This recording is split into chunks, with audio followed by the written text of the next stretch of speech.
जय हिंद एवरीवन। आज की वीडियो में हम हमारे देश से जुड़े 3 सबसे महत्वपूर्ण टॉपिक्स पे चर्चा करने वाले हैं। इसलिए व्यूअर्स से हमारी रिक्वेस्ट है कि प्लीज हमारी वीडियो को स्किप ना करें और वीडियो के अंत तक बने रहें।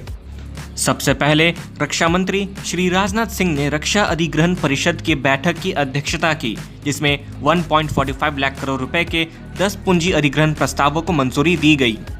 इसके बाद प्रधानमंत्री की अध्यक्षता वाली सुरक्षा मामलों की कैबिनेट समिति ने सोमवार को सुखोई 30 MKI विमानों को चलाने और उन्हें बनाए रखने के लिए 240 एरो इंजन खरीदने के लिए 26,000 करोड़ रुपए से अधिक के बड़े सौदे को मंजूरी दे दी।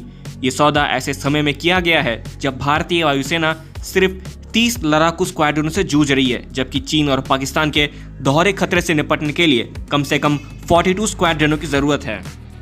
जम्मू कश्मीर में जम्मू दरबार के पास सुजवान आर्मी कैंप में सोमवार को एक सैनिक की मौत हो गई। भारतीय सेना ने उन खबरों को खारिज कर दिया है जिसमें दावा किया गया था कि सेना के कैंप पर आतंकवादियों द्वारा किए गए हमले के बाद सैनिक की मौत हो गई। सेना के अधिकारियों ने कहा, भारतीय सेना के शुरुआती जांच से पता चलता है कि सुबह जिस घटना में एक सैनिक की जान गई वो आतंकवादी हमला नहीं है। सैनिक की मौत के कारणों की जांच की जा रही है। नमस्ते और स्वागत है आप सभी का हमारे YouTube channel Indian power house में।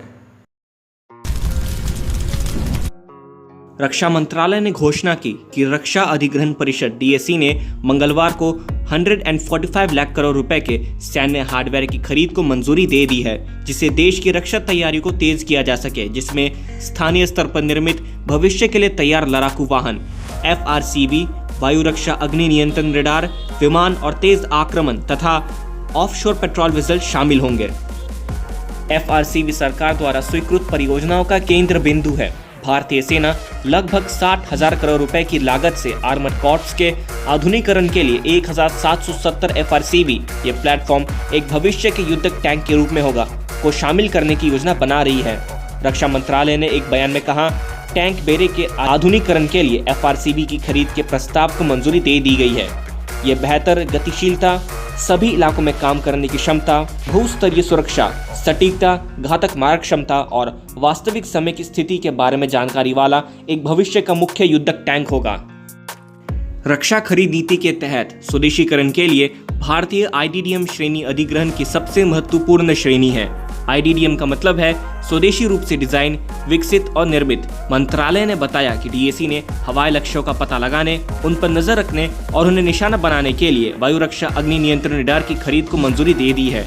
आर्मर्ड और मशीनीकृत पैदल सेना के प्लेटफॉर्मों की मरम्मत के लिए क्रॉस कंट्री मोबिलिटी वाले उपकरणों को भी मंजूरी दे दी गई है।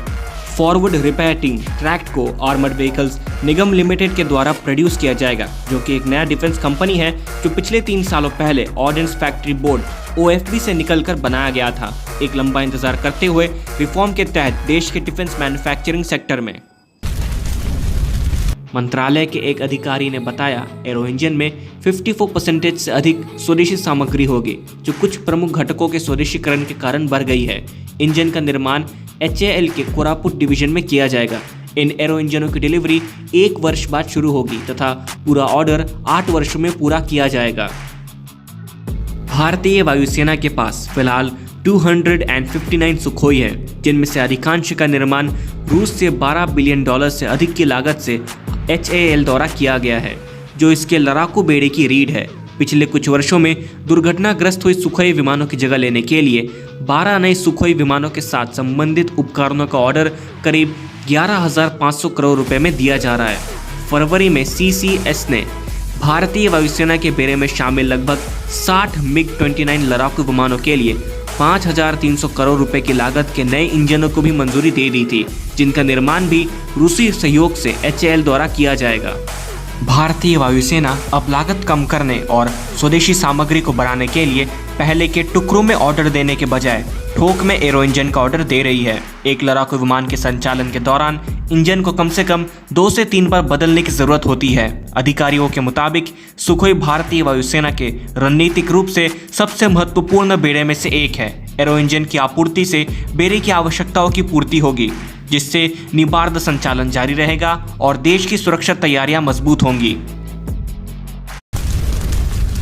पिछले सप्ताह सुरक्षा बलों ने 31 अगस्त को जम्मू कश्मीर के बांदीपुरा जिले के कुरेज सेक्टर में एलओसी पर घुसपैठ की कोशिश को नाकाम कर दिया था। एलओसी फेंस के पास आतंकवादियों की गतिविधि देखे जाने के बाद घुसपैठ करने वाले आतंकवादियों और भारतीय सेना के बीच गोलाबारी शुरू हो गई थी। पिछले हफ्ते जम्मू कश्मीर के कुपवारा जिले में नियंत्रण रेखा यानी एलओसी पर 2 अलग अलग मुठभेड़ों में कम से कम 3 आतंकवादी मारे गए। भारतीय सेना की चिनर कोर के अनुसार कुपवारा के माछिल सेक्टर में हुई मुठभेड़ में सुरक्षा बलों ने 2 आतंकवादियों को मार गिराया, जबकि कुपवारा के तंगधार सेक्टर में एक अन्य आतंकवादी को मार गिराया गया। केंद्र शासित प्रदेश में 18 सितंबर से शुरू होने वाले विधानसभा चुनाव से पहले सुरक्षा बलों और आतंकवादियों के बीच तनाव बढ़ गया है। विधानसभा चुनाव 3 चरणों में 18 सितंबर, 25 सितंबर और 1 अक्टूबर को होने हैं, जबकि नतीजे 4 अक्टूबर को घोषित किए जाएंगे।